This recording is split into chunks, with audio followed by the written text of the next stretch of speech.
Coach, how are some of the pregame celebrations with the moms? I don't know if you know all the parents, but kind of maybe getting to meet them and see all that with the first pitch. That was, you know, something that was neat for the players to experience with their moms. I didn't involve myself too much in that because I wanted that to be their moment. But you know, great to have the support of the moms on Mother's Day. Happy Mother's Day to all the wonderful women out there that make this world go round and are the rocks of the family. They're you guys are awesome. So, but it was great to have our players' moms out and supporting them today and having a moment on the field. That was pretty cool. Coach, yesterday you talked about there being too many walks for your liking. Only one walk today. What improved from yesterday to today? Sun came up today, different day. So different arms that pounded the strike zone and threw a lot of strikes. You know, it was a much better outing, much better performance, and you know, keeps the tempo of the game going much better for our offensive guys when we're pounding the zone and getting contact. You know, early the way Easton was and forcing barrels to move through the zone, keeping our defense on their toes. He threw the ball really well. And for Easton Barrett, now his third straight Sunday start today at career high in innings. What's worked well for him so far through these three starts, and then what did you see from him today that had him reach his career high in innings? Just pounding strike zone, mixing speeds in the zone. You know, forcing the bats to move, I think, is the biggest thing for him. So he attacked the strike zone, worked ahead, and did a great job. And then for Chance to get kind of an outing today, to be able to see him pitch through all that he's went through, what was that moment like, and did he know in advance that he was going to come in and pitch today? Well, we've been trying to find the right opportunity to bring him in, and yeah, there wasn't too many dry eyes in the dugout. You know, when he took the mound, that was you know, Jeremy Accardo. I know it was emotional. I was emotional. You know, it's just one of those things that you're pulling so hard for a kid that's been through so much, and just to come back and step foot on the rubber again. You know, it was a neat moment, and today was a perfect day to do it. We had the opportunity to do it. We were in good shape, and you know, he's been throwing the ball pretty well in simulated games and live ABs, and we wanted to see if we can get him an opportunity to get in there. He's worked so dang hard to get back, and you know, for our offense to come through and get us a nice lead and give him an opportunity to come in and toe the rubber, man. Just really emotional, cool day for him and for all of us, really, because I think every one of his teammates was pulling for him, obviously.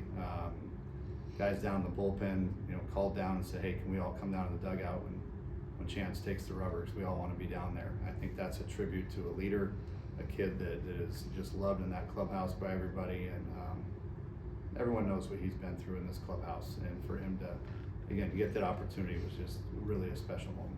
What's his leadership been like this season? Off the charts. I mean, a guy that you know, anybody lesser would have cashed in the chips long ago and said, okay, I'm not going to make it back. But he just continues to grind, and the attitude he continues to grind with is what's really impressive. He's always positive, keeping guys upbeat, keeping the clubhouse going. He just is, and a lot of the freshmen, I think, and younger guys look up at him and be like, man, if there's a guy that could cash in the chips and be complaining and bitching about stuff, it's him.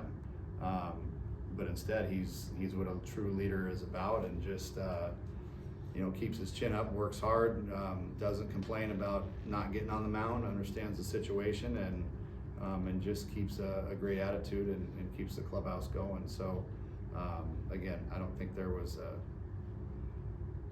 all 39 guys in there were pulling for him, and that was pretty cool.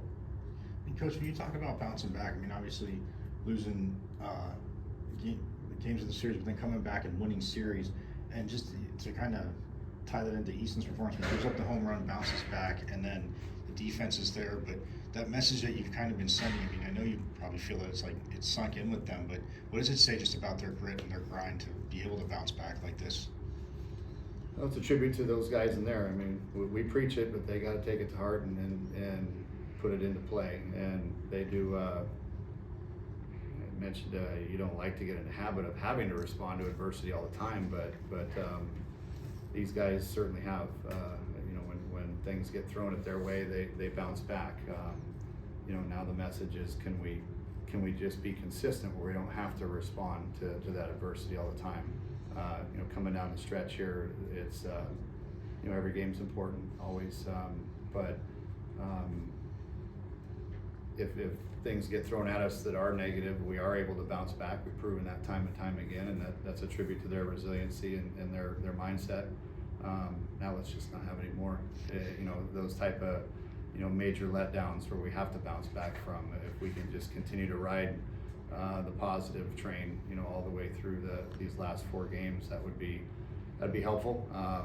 Helpful for me, I know that much. But bottom line, we know if we hit a speed bump, we're capable of bouncing back. We've done it all year, so that's a great quality to have. And you know, it's not going to be smooth sailing. You know, the rest of this year, we are going to have things we have to bounce back from, and the way they've shown that they're able to do it, pleased with it. So we know we have that in our back pocket if necessary.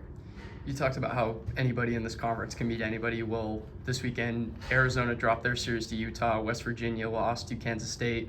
I mean, outside of one back-to-back weekend, the play and conference play has been really well throughout the season. I think second in the conference now. Just how impressed have you been with the consistent play throughout the conference, that there hasn't really been a long stretch of bad performances? It's always one bad weekend, then you bounce back immediately. You know, I think tribute to the guys in there, the leadership in the clubhouse, where you don't let the snowball effect turn into a avalanche. You know, you just stop it right there, and okay, we address what we needed to address. We had a tough weekend, again, not to drag it back up again, but you know, tough weekend in Cincinnati where we easily could have swept that series, but we lost 2, you know, late. And then we lost a tough one to Purdue, and you know, a lesser team folds after that. But we were able to stop the bleeding and come back and regroup and get back on it. So again, sign of a great team. There's not too many teams that go through a whole season without having some type of speed bump or adversity. They got to bounce back from, at least the good ones. You're going to have to bounce back from something. And these guys have taken what I've said to heart. And what the coaching staff has said to them to heart, and they've bounced back and been playing with a pretty good chip on their shoulder the last month plus. So hopefully we can keep that. Thanks, Coach. You bet. Thanks, Coach. Thanks, Coach. Thanks, Coach.